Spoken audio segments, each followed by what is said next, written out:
Aujourd'hui, on vous emmène tout près de Lille, mais de l'autre côté de la frontière, en Belgique.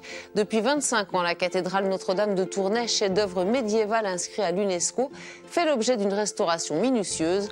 Le monument nous dévoile peu à peu les secrets de sa longue histoire.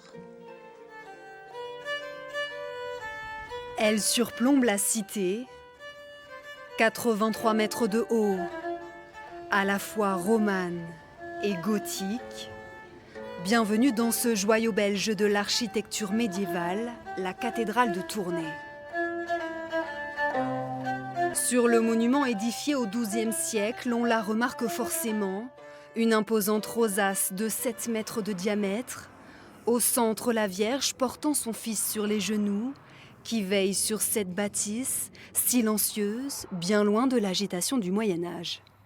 C'est une église de pèlerinage, donc il y avait les galeries hautes qui accueillaient des groupes de pèlerins avec des hôtels secondaires.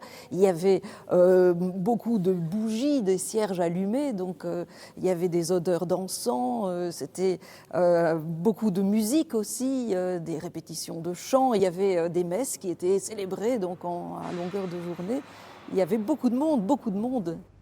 Depuis 25 ans, l'édifice est en travaux. C'est aujourd'hui autour de la partie gothique de fer Peau-Neuve, fragilisée lors d'une tornade en 1999, la bâtisse menaçait alors de s'effondrer. Elle est renforcée, aujourd'hui largement étudiée pour être définitivement sécurisée. Il resterait encore plusieurs dizaines d'années de travaux. Cette rénovation qui va prendre des années est une rénovation qui parfaira l'ensemble et qui donnera à ce joyau central de Tournai toute sa grandeur, et qui restaurera dans le cœur des Tournaisiens la grandeur de cet édifice qu'ils couvent jalousement depuis des siècles. Pour découvrir les secrets de la cathédrale, il faut se plonger dans son passé. Il a fallu plus de 2 ans étudier les nombreuses archives pour écrire l'histoire du monument.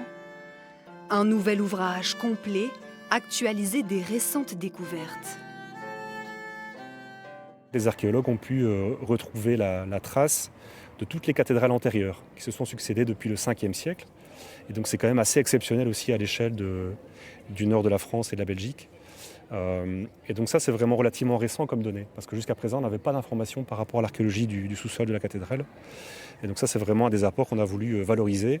Et donc maintenant on peut, grâce au travail des archéologues, identifier le plan de toutes les cathédrales successives qui ont existé à cet endroit depuis le 5e siècle. Premier monument étranger dans cette collection littéraire française, la cathédrale de Tournai, racontée comme déjà des dizaines d'autres en France, une évidence. Elle a un lien quand même très fort avec la France, Tournai, berceau de la dynastie mérovingienne aussi. Il faut savoir que Lille faisait partie du diocèse de Tournai jusqu'à la Révolution française aussi. La plupart du temps de son histoire, Tournai a été française également. Et donc il est important pour nous de la faire connaître en France, où elle n'est pas très connue, ça s'arrête aux frontières belges, maintenant qu'on est devenu belge. Et donc de l'intégrer dans ce cercle des grandes cathédrales françaises auxquelles elle appartient en fait. À défaut d'admirer pleinement la cathédrale, le livre permet tout de même de savourer les richesses de cet édifice, inscrit au patrimoine mondial de l'UNESCO depuis 25 ans. Tournai, la ville aux 5 clochers qui abrite également le plus ancien beffroi de Belgique, lui aussi classé à l'UNESCO. La cité belge est riche de plus de 2000 ans d'histoire. Je vous propose de poursuivre notre voyage au cœur de la Wallonie-Picarde avec Catherine Guisset-Lemoine. Elle est membre de Pasquier-Grenier. Cette association milite pour la sauvegarde du patrimoine architectural tournaisien et remet chaque année depuis 50 ans un prix qui récompense une rénovation remarquable. Tournai a une situation géographique déjà extrêmement intéressante, nord-sud, est-ouest. Elle est traversée par l'Escaut, un fleuve intéressant au niveau des communications. Donc elle a toujours été sujette à invasion, à passage. Elle a donc connu toute une série de dominations. Elle a été romaine, elle a été franque, elle a été anglaise, elle a été espagnole, elle a été française, et puis elle a été hollandaise, autrichienne, pour être enfin Tournai belge. Au fond, à toutes ces périodes, elle a pris quelque chose qui ont marqué son histoire, mais aussi son architecture.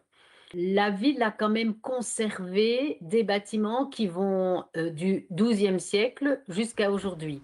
Donc on a une continuité de tout type de style, de tout type de période. Donc ça c'est intéressant. On a encore des maisons de type romane, des maisons de type gothique relativement bien conservées. Et puis évidemment, je pense que la période qui a sans doute le plus marqué Tournai et son architecture, c'est la période française avec l'arrivée de Louis XIV à Tournai en 1667. Tous les bords de l'Escaut ont été reconstruits avec des alignements de bâtiments d'un style dit Louis XIV, avec une adaptation à Tournai avec un style tournaisien. Et c'est très marquant, on conserve encore de très beaux alignements. Donc le style Louis XIV, le style tournaisien sont des styles vraiment majeurs à Tournai.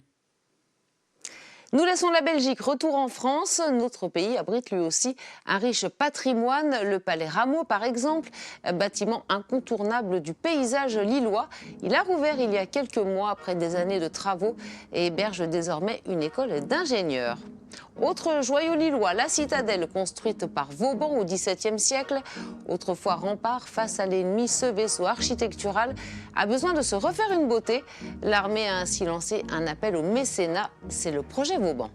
C'est surtout l'affaire de tous, au fond, parce que c'est un signe de société, de civilisation, de pouvoir transmettre tout ça, tout ce patrimoine historique, architectural, de le transmettre à nos enfants. C'est ça l'idée centrale. Et pour apporter votre pierre à l'édifice, il suffit de faire un don. On termine à une 50aine de kilomètres au nord de l'île avec l'une des 100 petites villes de caractère labellisées plus beau des Tours de France. Bergues, la ville de bienvenue chez les Ch'tis, recèle un riche patrimoine historique mais aussi de nombreux secrets. Très belle journée, à demain.